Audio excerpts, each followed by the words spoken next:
Hello YouTube, Millennium X17 here. It is now finally time to go through the benchmarking tests that I've been doing before and after putting my PC to Crossfire X. So, now, beforehand, the PC specs were the same as before. It's the 8350 on the Crosshair 5 Formula Z with the 7970. That's before. After, it is then just crossfired with the R9 280X. Nothing else has changed. The same 32 gigs of memory, same hard drive, same everything, and more or less done in about the same temperature. My PC sits right in front of my air conditioner right here in the corner of my room, so temperatures are about the same. Both tests were done during air conditioning because they were done during the summer when it is very hot.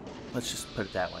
And the only other thing that I would like to mention about my setup right now is that I've taken my video camera and squared it up to the monitor. I'm not actually recording with fraps or anything, and the reason for that is specifically not to take any power away from what the computer itself is producing. Just to note, that is also why the image is not quite squared up. I kind of just eyeballed it through the little tiny sensor on the camera, so it's best I can get it, and it doesn't take any power away from the computer, and that is why that is so.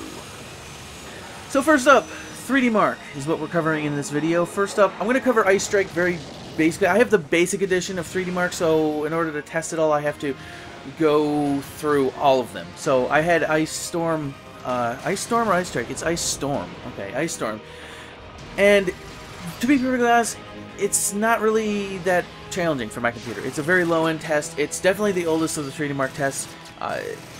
You know, beforehand, about 1,000 frames per second average, you know, 1300 is max. After, it's about 1200 average, 1700 is what it bounced up to every once in a while.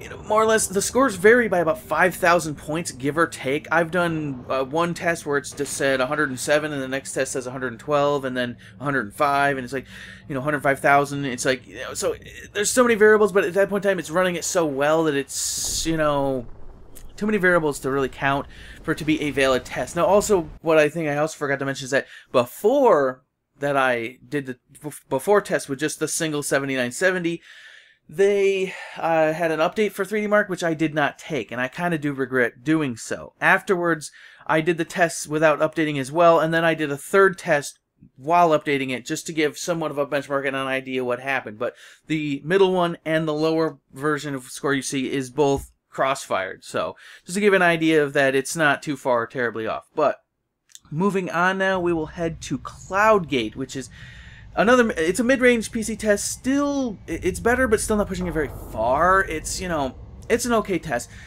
About 200-ish frames per second average before, 340 max, give or take. After the fact, ran at about 400 frames a second-ish average, and maxed around 600, give or take. It ran better. You know, it definitely had a lot more frames, you know, at least roughly, I say double, give or take, but the scores really don't show that. You know, the before score was 19,664, after was 21,713, and to me, for it to run double the frames per second, it would make sense for it to run, you know, a little bit more in a scoring department. But honestly, I honestly don't know how 3D Mark computates their score as to whether or not it's obvious that frames per second don't factor in that big of a deal. Still, though, not really that big of a test for my computer. I've got enough power that it really doesn't affect it. It doesn't really make a big difference. The big one is the next test, which is Fire Strike. This is a high-end PC test. This pushes my computer to the absolute limit. Before running the Signal 7970, it was 30 or so average. I was struggling to keep it over 30.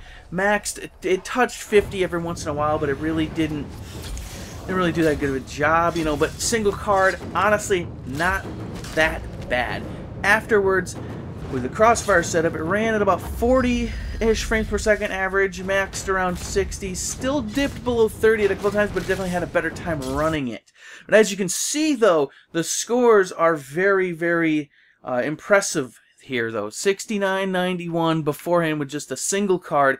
Afterwards, 10,000 to 11. That is an extremely big improvement, especially for such a hard test to run. After I updated it into what you see as the bottom of the valid result, 9846, still pretty damn good. And now the only other thing I want to say about Fire Strike is At about 20 seconds into the combined test, which throws everything at you all at once, including the physics, including all the frames, all the graphics, everything hit you at once, my computer crashes out at about 20 seconds into the combined test, give or take. It struggles just to keep it in the teens, and I think it crashes out once it drops below 12 or so. So it definitely doesn't run the combined test that well, even with the Crossfire X. So definitely a high-end test, definitely very, very, very high-end PC test. This is definitely a good test to see just how good your computer really is. And the only other test that I'll talk about right now is one that I actually got after I updated my computer, which is the biggest reason why I actually regret not, updating beforehand. So the only result I have is the valid result after I've updated 3D Mark Basic Edition, which is Skydiver, the newest test that comes with the Basic Edition. So this, again, from what I can tell, this is another mid-range PC test. It doesn't push my computer very far. It scores more than CloudGate, but it tends to run it worse than CloudGate, which again, I don't understand the methodology and the computation behind what causes the score to be what as to what it is beforehand. Just not beforehand, just crossfired with the 7970 gigahertz and the R9 280X, 220 frames per second average, give or take. It maxes at around 300 here and there, but more often than not, it's averaging in around the 260, 270 range.